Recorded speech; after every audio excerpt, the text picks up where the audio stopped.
Trading तो start करना चाहते हैं लेकिन ट्रेड लेने से डरते हैं। डर लगता है कि कहीं ट्रेड लेते ही मार्केट उल्टी ना चली जाए, कहीं ट्रेड लेते ही मुझे स्टॉप लॉस ना ट्रिगर हो जाए और कहीं ये लॉस पिछले वाले लॉस से ज्यादा ना हो। बॉस, अगर आप ये फील करते हो ना तो आप अकेले नहीं हो। काफी सारे बिगिनर और न्यू ट्रेडर्स सेम ऐसा ही फील करते हैं। ये ब्रेकआउट फेक निकला तो, कहीं मार्केट रिवर्स हो गई तो, इसी ओवरथिंकिंग की वजह से काफी सारे ट्रेड मिस हो जाते हैं। ये होता है काफी सारी फियर की वजह से। Lack of confidence, fear of missing out, fear of losing the trade, fear of losing your capital, ये सारा फियर कंपाइल होकर आपको एक ट्रेड लेने से रोकता है। तो इसे ओवरकम करने के लिए इस वीडियो में हम बताने वाले हैं कुछ इंपॉर्टेंट रूल्स जिसे आपको स्ट्रिक्टली फॉलो करना है। Rule number 1 is to have a plan. इसमें आता है सेटअप या फिर एक स्ट्रैटेजी। जब तक आपके पास एक डिफाइंड सेटअप या स्ट्रैटेजी नहीं होगा तब तक आपको अपने ट्रेड्स पर कॉन्फिडेंस नहीं आएगा,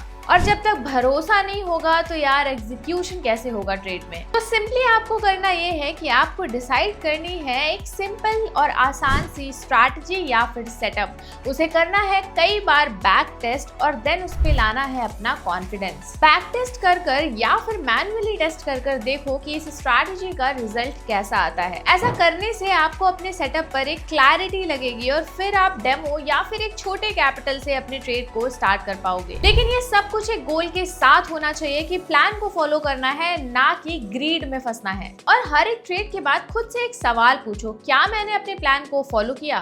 rule number 2, risk management. Strategy तो बना ली, सेटअप भी बना लिया, लेकिन अब डर ये है कि कहीं ट्रेड लेने के बाद काफी ज्यादा लॉस ना हो जाए या फिर मेरा कैपिटल ब्लो अप ना हो जाए, and this is fear of loss. तो इस फियर से बचने के लिए आपको रखना पड़ेगा स्ट्रिक्ट रिस्क मैनेजमेंट अपने आने वाले ट्रेड्स में, जिसमें entry, exit, stop loss, target से लेकर पोजीशन साइजिंग भी काफी ज्यादा मैटर करती है। अगर आप सही पोजीशन साइजिंग का यूज करते हो तो मार्केट में आप ट्रेड करते वक्त लंबे समय तक बने रह सकते हो। पोजीशन साइजिंग का फॉर्मूला है capital risk multiplied by capital size divided by trade risk. अब ये थोड़ा कॉम्प्लिकेटेड हो गया तो इसे सिंपल करते हैं। इसे एक एग्जांपल से समझो।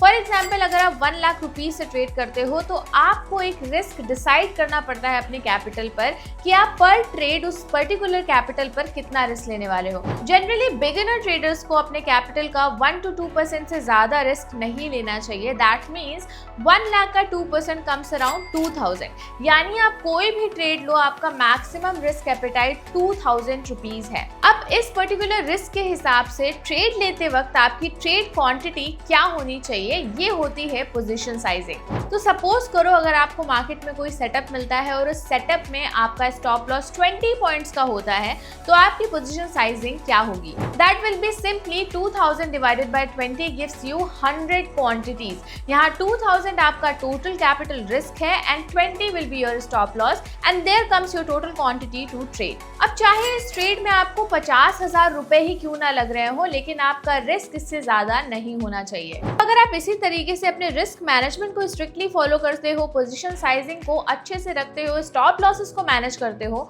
तो आपका फियर ऑफ लॉस ऑटोमेटिकली धीरे धीरे प्रैक्टिस के साथ कम होने लगता है। Rule number 3, having a better risk to reward ratio. हमेशा उन ट्रेडिंग सेटअप्स में ट्रेड लो जिसमें आपको रिस्क टू रिवॉर्ड रेशियो 1:2 या फिर 1:3 जैसा मिलता है। अगर हम सिर्फ 1:3 रिस्क टू रिवॉर्ड रेशियो की बात करें तो अगर आपकी मार्केट में ट्रेडिंग एक्यूरेसी 25% की है तो भी आप मार्केट में प्रॉफिटेबल रहोगे। High risk to reward ratio आपकी probability of winning in the market को बढ़ा देता है और इससे आपका रिस्क मैनेजमेंट भी काफी हद तक इंटैक्ट रहता है। भाई अगर रिस्क टू रिवॉर्ड रेशियो और अच्छे से समझना है तो हमने ये पर्टिकुलर वीडियो बनाई है, आप इसे जाकर देख सकते हो। अगर इन तीनों रूल को अच्छे से फॉलो कर लिया तो आपकी ट्रेडिंग साइकोलॉजी भी काफी बेटर हो जाती है।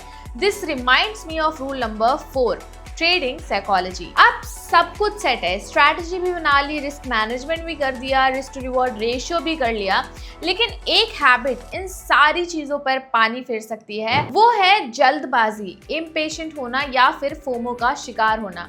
पहले तो ट्रेड लेने से डर लग रहा था, लेकिन अब ये डर है कि कहीं कोई ट्रेड मिस आउट ना हो जाए। इस पर्टिकुलर प्रॉब्लम को सॉल्व करने के लिए आप अपनी ट्रेडिंग जर्नल को मेंटेन कर सकते हो, जिसमें आप अपने हर ट्रेड का लॉजिक एंटर कर सकते हो। कब आपने एंट्री ली, एग्जिट कब ली, स्टॉप लॉस क्या था, टारगेट क्या था, रिस्क रिवॉर्ड रेशियो क्या था और इन सारी चीजों के पीछे लॉजिक क्या था। जिसमें आप अपने दिन की सारी ट्रेडिंग एक्टिविटी लिखो और उसे ट्रैक करो कि जो भी डिसीजन आपने दिन में ट्रेड करते हुए लिए थे, क्या वो इमोशनली ड्रिवन थे या फिर लॉजिकली टेकन। और धीरे धीरे जब आप इसे दोबारा रीड और स्टडी करोगे तो आपको अपनी खुद की ट्रेडिंग साइकोलॉजी समझ आने लगेगी। और जर्नल आपका मिरर बन जाता है। ये बताता है कि आप किस सिचुएशन में इम्पेशेंट हो जाते हो, कहाँ ओवर ट्रेड करते हो और कहाँ लॉजिकली डिसीजंस को लेते हो। लॉन्ग टर्म में जर्नल ही आपका वो गाइड बनेगा जो आपको राइट डिसीजन लेने में काफी ज्यादा हेल्प करेगा और आपकी ट्रेडिंग साइकोलॉजी को बेटर करने में भी काफी हेल्पफुल रहेगा। हर सक्सेसफुल ट्रेडर कभी ना कभी बिगिनर ही था।